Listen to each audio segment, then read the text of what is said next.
கர்த்தருடைய பரிசுத்த நாமத்திற்கு மகிமை உண்டாகட்டும்.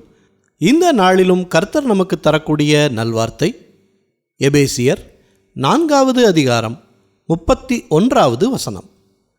சகலவிதமான கசப்பும் கோபமும் மூர்க்கமும் கூக்குரலும் தூஷணமும் மற்ற எந்த துர்க்குணமும் உங்களை விட்டு நீங்க கடவது.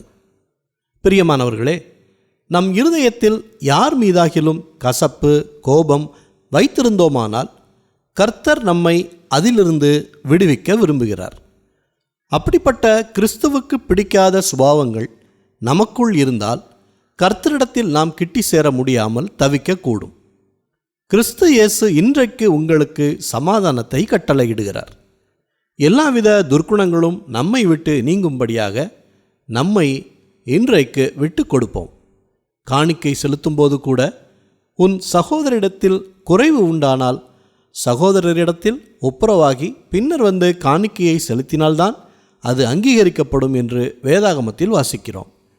கசப்பும் கோபமும் மூர்க்கமும் கூக்குரலும் தூஷணமும் சாத்தானின் ஆயுதங்கள் என்பதை நினைவில் வைத்து செயல்படுவோம்.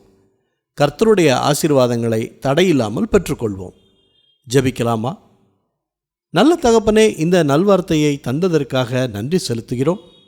இன்றைய நாளிலும் நாங்கள் எங்கள் கோபத்தையோ கசப்பையோ யார் மீதாவது வைத்திருந்தோமானால் எங்களை இரக்கம் பாராட்டி மன்னியுங்க. உங்களுடைய சிந்தை எங்களுக்கும் வரட்டும். கிறிஸ்துவல்லாத சுபாவங்கள் எங்களுக்குள் வராதபடிக்கு இரத்த கோட்டைக்குள் மூடி மறைத்து பாதுகாத்து கொள்ளுங்க. பிள்ளைகளை நாங்கள் கோபப்படுத்தாமலும் பிள்ளைகளும் எங்களுக்கு கீழ்ப்படியும்படி எல்லாருக்கும் நல்ல ஞானத்தை தாங்க. குடும்பத்தில் ஒரு மனம் இருக்கட்டும். குடும்பத்தில் இருக்கும் எல்லோரையும் ஆசீர்வதிங்க. எல்லா துதி கன மகிமை எல்லாவற்றையும் உமக்கே செலுத்துகிறோம். இயேசு கிறிஸ்துவின் நாமத்தில் ஜெபிக்கிறோம் பிதாவே. ஆமேன், ஆமேன்.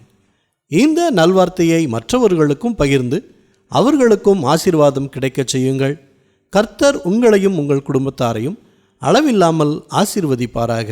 ஆமேன்.